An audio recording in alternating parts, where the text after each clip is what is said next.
Bonjour, bienvenue dans cette émission des chrétiens orientaux. Ce matin, je vous propose de nous intéresser au sens du martyre dans les églises orientales. Depuis 2000 ans, les chrétiens sont parfois attaqués, blessés, torturés, parfois jusqu'à la mort, à cause de leur foi. Aujourd'hui, découvrons le rôle des martyrs pour notre monde d'aujourd'hui.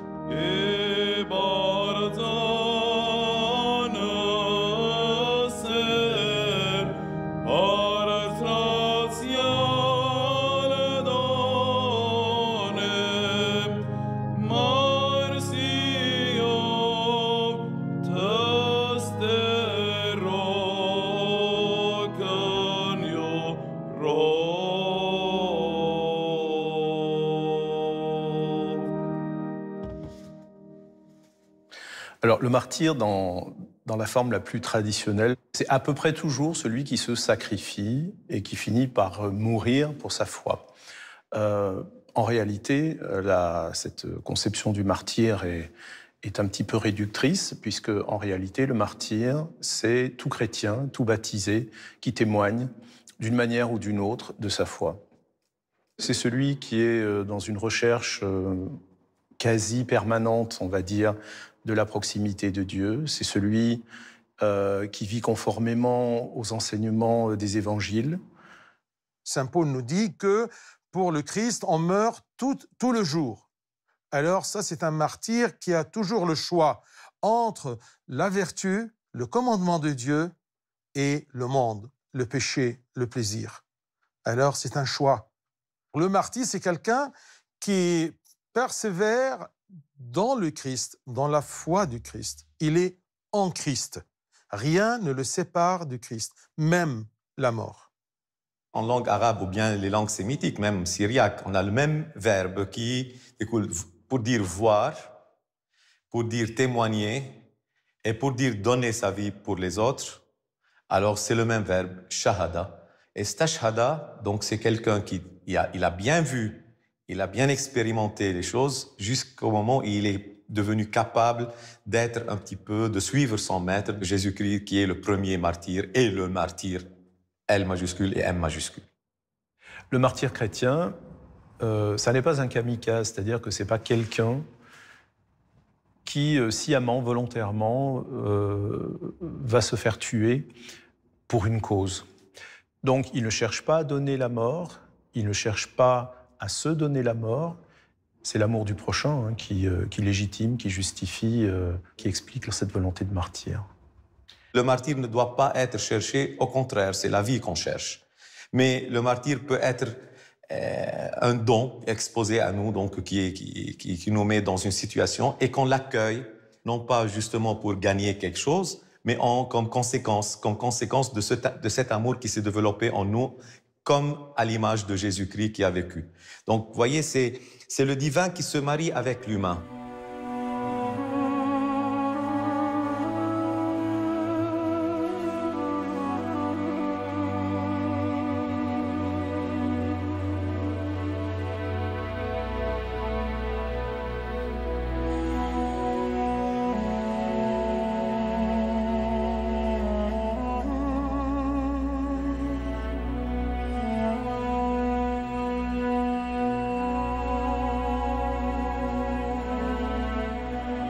Les premiers martyrs étaient les vrais témoins dans quel sens? C'est que l'Église avait besoin de cette certitude que vraiment il y a des gens qui sont tellement convaincus, tellement ils ont la foi qu'ils peuvent donner leur vie pour cette vie éternelle ou pour cette expérience d'un Christ, d'un Dieu qui s'est fait homme.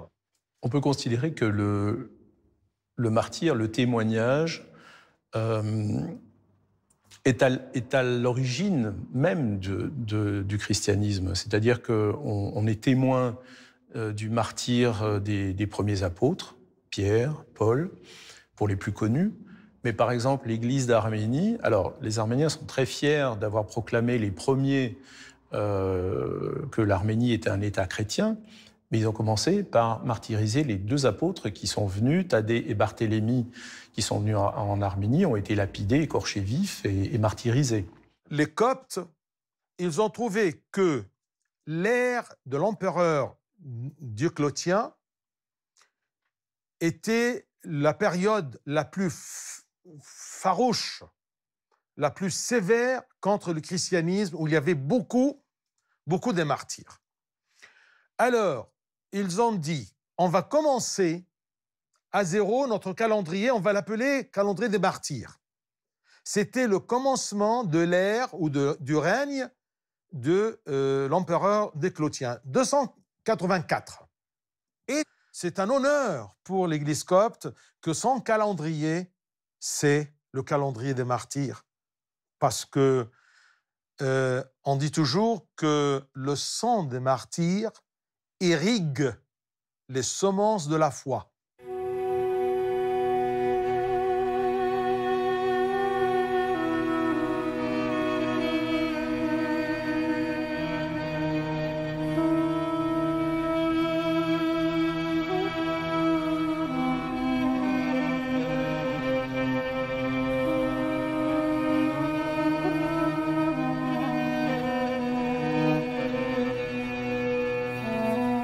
Il y a une devise que les Arméniens utilisent très souvent et qui nous vient d'une période ancienne, du 5e siècle. Mais pour chaque Arménien qui vit aujourd'hui, ce 5e siècle, c'est aujourd'hui. Je fais allusion à une bataille qui a eu lieu en 451, qui s'appelle la bataille d'Avarayr, où le roi de Perse a ordonné aux Arméniens, avait ordonné quelques semaines auparavant aux Arméniens de renoncer à leur foi chrétienne, d'abjurer. Et ils répondent donc au roi des Perses, qui est leur suzerain. Tu es notre souverain sur terre, mais nous avons un plus grand souverain qui est Dieu et son Fils Jésus-Christ, et nous ne saurions nous séparer de lui. Et la devise de l'armée arménienne et des gens qui vont se porter face à l'armée perse, c'est la mort non consentie, non acceptée, c'est la mort. Mais la mort que l'on a consentie, acceptée, intégrée, c'est l'immortalité.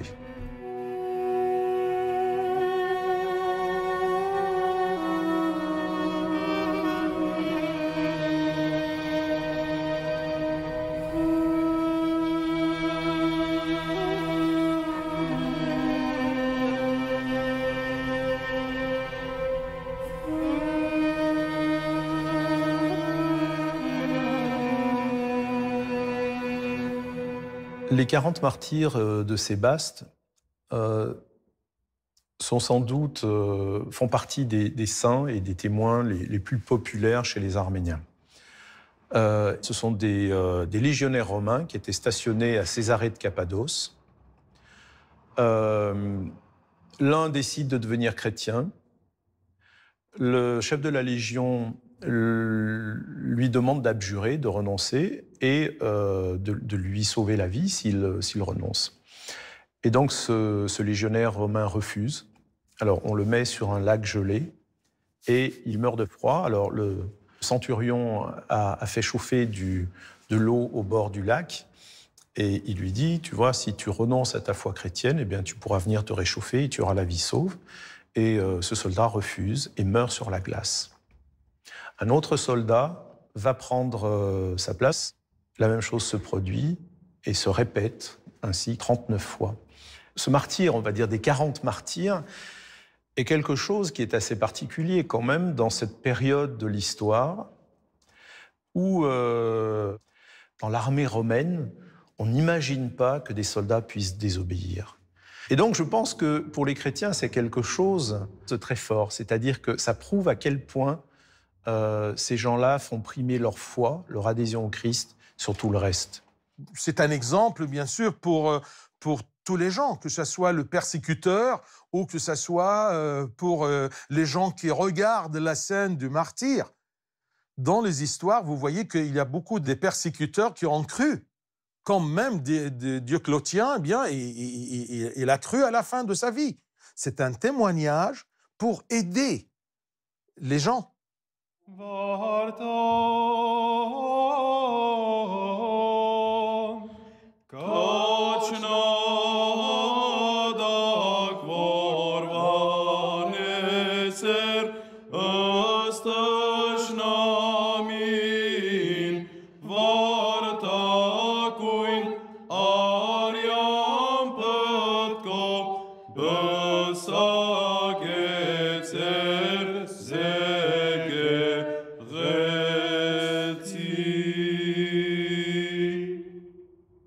Dans l'iconographie chrétienne, tant occidentale qu'orientale, il y a un certain nombre de scènes, de situations qui reviennent, qui sont utilisées dans les fresques, dans les mosaïques, dans les icônes. On a beaucoup de représentations de martyrs qui entourent le Christ. Alors, c'est vraiment très, très, très courant. On les représente couronnés avec une couronne. Alors, la couronne, c'est aussi un renvoi à Saint-Étienne, qui est le premier martyr. Et Stéphanos, c'est celui qui est couronné.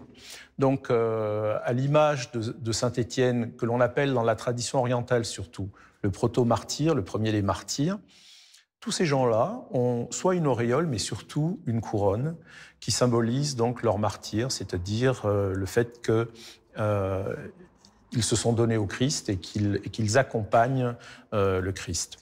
Est-ce que vraiment c'est une couronne? Couronne en quoi? En or? Est-ce que là-haut, il y a de l'or? Mais c'est une métaphore, c'est une récompense.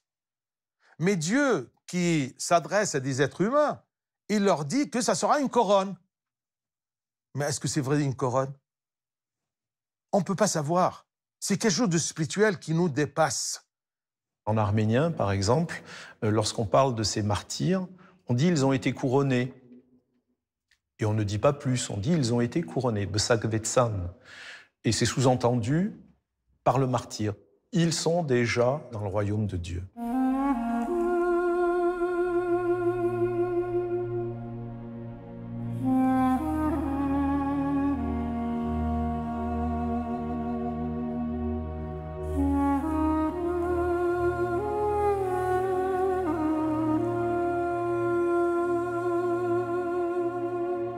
Tout autour du baptême du Christ, il y a les martyrs. Et au-dessous, c'est le baptistère, les fonts baptismaux. Eh bien, quelle est la relation entre le baptême et le martyr? N'oublions pas que dans la théologie du baptême, c'est une mort avec le Christ, une résurrection avec le Christ. Mort, martyr. Résurrection, bien sûr, c'est la vie éternelle. Mourir, c'est du domaine de l'humain. Et ressusciter, c'est du domaine du divin. Alors, le baptême, c'était justement le don de la résurrection. Vous qui êtes morts, si vous êtes morts dans le Christ, vous ressuscitez avec lui. Et c'est ça où le martyr prend sens. C'est-à-dire, si je meurs, qu'est-ce que ça veut dire dans le Christ? C'est-à-dire dans l'amour. Si je meurs par amour, et en conséquence de l'amour, alors automatiquement, c'est l'amour qui va me ressusciter. C'est le Christ qui est l'amour. Dieu est amour.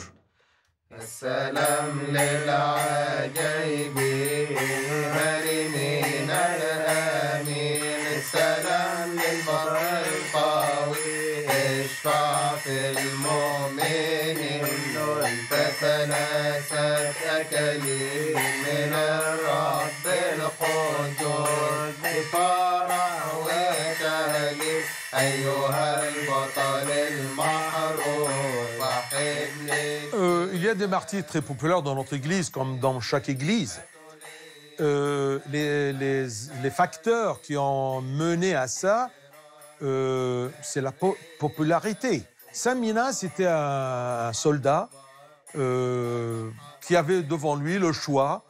Est-ce que tu présentes des sacrifices et de l'encens aux idoles ou pas? Il a refusé parce qu'il ne peut pas renier le Christ. C'est pour cela qu'il a subi le martyre avoir la tête coupée. Et il était martyrisé début 4e siècle et à l'âge de 24 ans. Il est très célèbre parce que moi, à à mon idée, sûrement, dans le temps, il y a des fidèles qui ont demandé l'intercession de Saint Mina. Et, désolé de vous dire ce terme, et ça a marché. Est-ce que c'est vrai? Est-ce que Saint Abanou, par exemple, c'est un enfant, il n'est pas aussi efficace? Ça, c'est dans la mentalité des êtres humains. Mais tous les saints, tous les fidèles qui ont aimé Dieu, Dieu peut les envoyer tout simplement pour encourager les gens en accomplissant des besoins.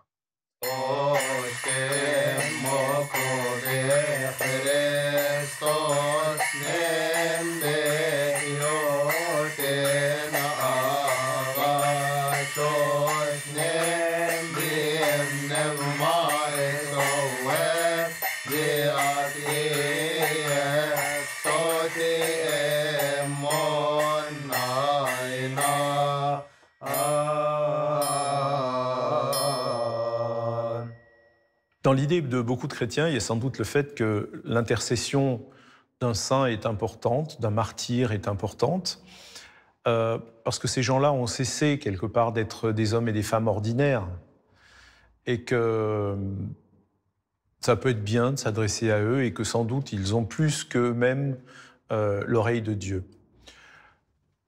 On peut entrer dans cette logique, on peut l'accepter, on peut la refuser. C'est quelque chose que moi, personnellement, par exemple, je vis. J'aime me confier à un saint et j'aime lui demander d'intercéder. Voilà. Est-ce que c'est par humilité? Est-ce que c'est par crainte de ne pas être entendu? Je ne sais pas, mais voilà. Et ça marche? Ça marche.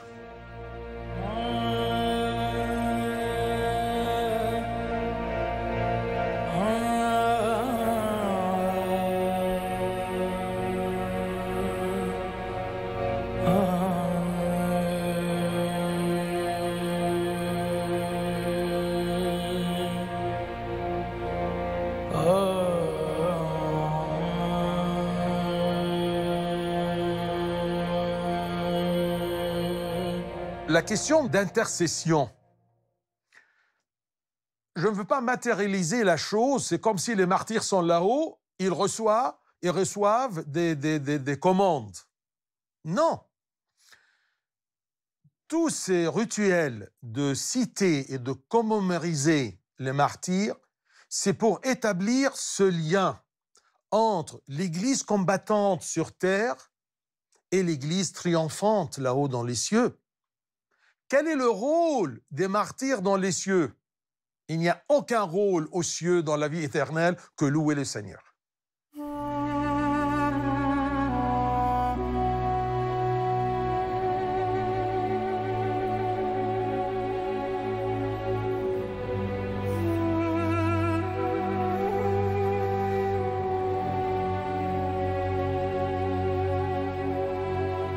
En 2015, lorsque l'Église arménienne a décidé de sanctifier le 1,5 million d'Arméniens qui étaient tombés lors du génocide de 1915, certains théologiens ont posé la question. On dit, mais enfin, qu'est-ce qu'on va faire là? Parce que jusque-là, on priait pour eux, on disait un office des défunts. Est-ce qu'on va continuer de dire... Et là, la réponse des théologiens a été non. On ne va plus prier pour eux, mais on va les prier de prier pour nous. C'est-à-dire que ils ne sont pas dans la position, nous ne les mettons pas dans la position de victimes qui ont été menées à l'abattoir et dont le martyre n'aurait pas de sens. Voilà, ils sont morts pour leur foi, ils sont auprès de Dieu et nous pouvons maintenant nous adresser à eux, non pas, nous ne nous adresserons pas à Dieu pour prier pour leur âme, pour le repos de leur âme, mais pour leur demander d'intercéder auprès de Dieu pour nous. Irhamni ya Allah, irhamni ya Allah, ka'zimi rahmatika wa kamithli ra'fatika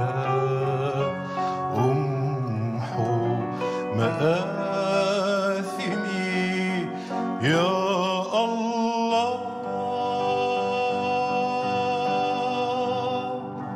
Je crois qu'on peut dire que l'Église maronite est une Église des martyrs parce qu'il acceptait une certaine vie quotidienne qui est un peu une vie menacée, de résistance, d'un témoignage d'amour en plein, peut-être, entourage hostile. Donc, je crois que c'est aussi un genre de vie de martyr. Le vrai témoignage, c'est l'amour. On ne fait pas un acte de sacrifice. Le sacrifice a été fait. On est plutôt des témoins de l'amour. Nous, en Orient, par exemple, on parle toujours des martyrs. Et si on est encore présent, et si on espère de rester, c'est par honneur et pour honorer de plus en plus le sang de ces martyrs qui a fructifié une foi dans notre vie, une foi qui est solide. Ça nous renvoie naturellement à l'expérience, entre guillemets, des moines de Tibérine, qui savent pertinemment ce qui va leur arriver, qui vont jusqu'au bout, par amour de leur prochain et au nom de cette liberté, justement, de pouvoir les aimer et d'œuvrer pour eux et de donner leur vie. Dans chaque temps, on a besoin de témoignages. C'est un principe, si j'ose dire, c'est un principe humain. On a besoin de témoigner, de voir, de connaître. Et c'est bien que dans ce temps contemporain, on a des martyrs. Et des martyrs standards, comme les martyrs de la Libye. C'est clair et net, ce sont des martyrs. Ils ont le choix, renier ou témoigner.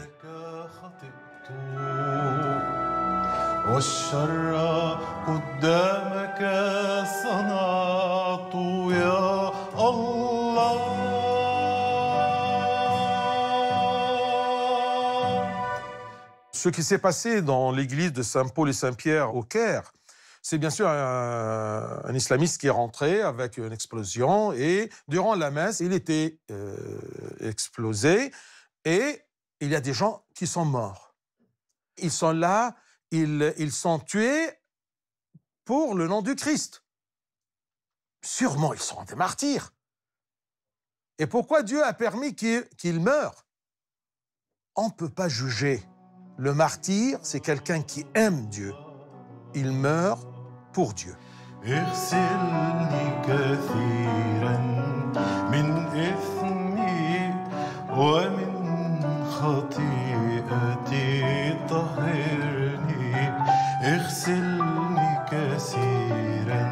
que Dieu a voulu toutes ces misères-là dans le monde? Il y a une différence entre vouloir et permettre. Rien ne peut passer sur terre sans la permission de Dieu. Sinon, c'est sa volonté.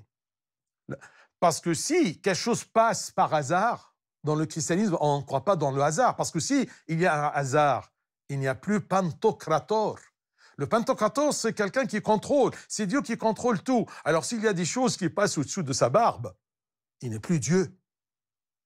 Mais moi, comme fidèle, ayant confiance en Dieu, je sais que tout l'équilibre de force entre les mains de Dieu.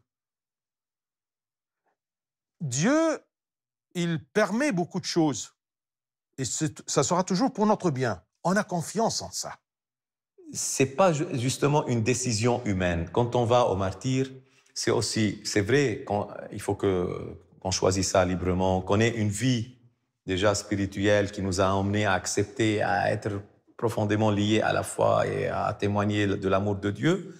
Mais aussi, il y a quelque chose de plus fort que ça. C'est qu'il y a la force de l'esprit. On est guidé par quelque chose, on n'est pas seul. Et c'est le Christ qui nous l'a dit. Ne vous en faites pas. À ce moment-là, je vous donne l'esprit qui va vous défendre ou bien qui va vous inspirer ce qu'il faut faire. Alors, il faut croire aussi qu'on n'est pas seul. Qu'est-ce que Dieu veut nous dire à travers tous ces misères et ces douleurs et ces passions? Il nous dit tout simplement un petit message. Vous êtes sur terre pour vous préparer pour le royaume des cieux. C'est ça le but, l'objectif de ma vie sur terre.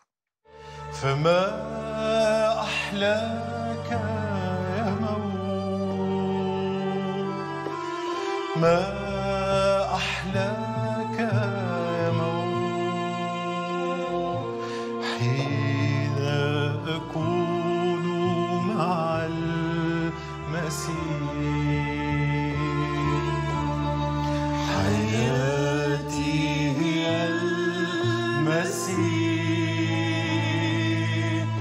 والموت ربح لي فما أحلاك يا موت ما أحلاك يا موت حين أكون مع المسيح.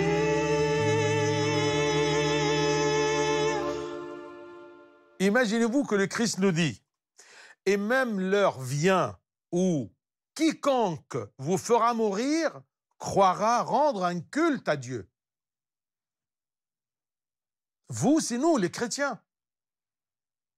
Il ne nous a pas promis d'une paix sur terre. Et en même temps, il nous dit, je vous donne ma paix. C'est une paix intérieure, mais pas une paix extérieure. Il n'y a pas de persécution. Nous aurons des persécutions. Vous voyez? Et c'est une, j'ose dire, une promesse de Dieu. Veux-tu me suivre? Vends tout et porte la croix. La croix, c'est le martyr, c'est la lutte spirituelle. Donc, un chrétien, c'est un martyr. Que ce soit un martyr de sang ou un martyr de lutte spirituelle. Parce que chercher la vertu, suivre le commandement de Dieu, ce n'est pas facile.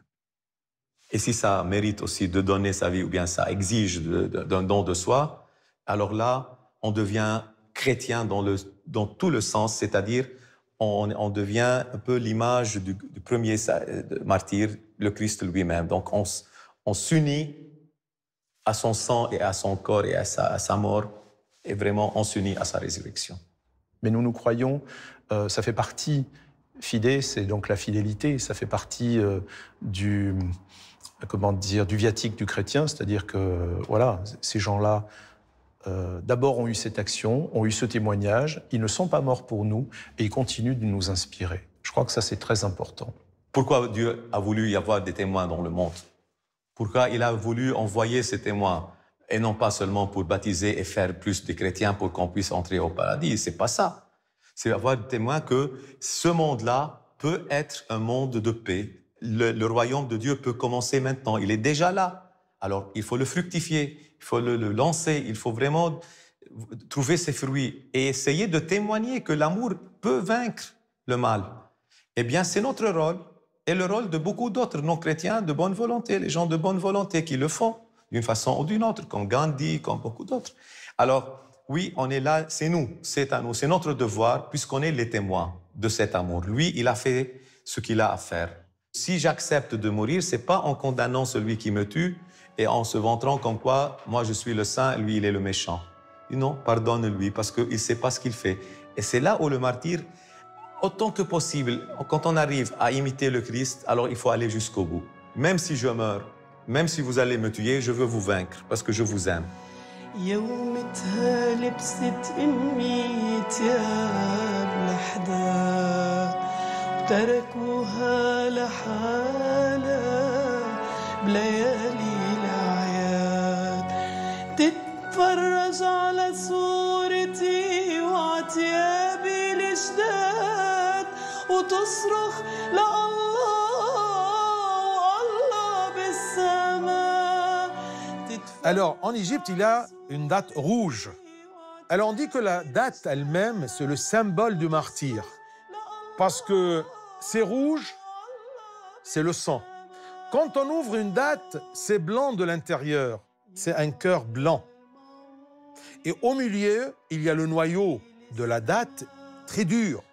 C'est la foi solide du martyr. Et au-dessus de la date, il y a une petite couronne. Alors un martyr, c'est quoi? C'est quelqu'un qui a subi l'écoulement du sang avec un cœur pur et blanc, plein d'une foi solide, couronné par la gloire éternelle.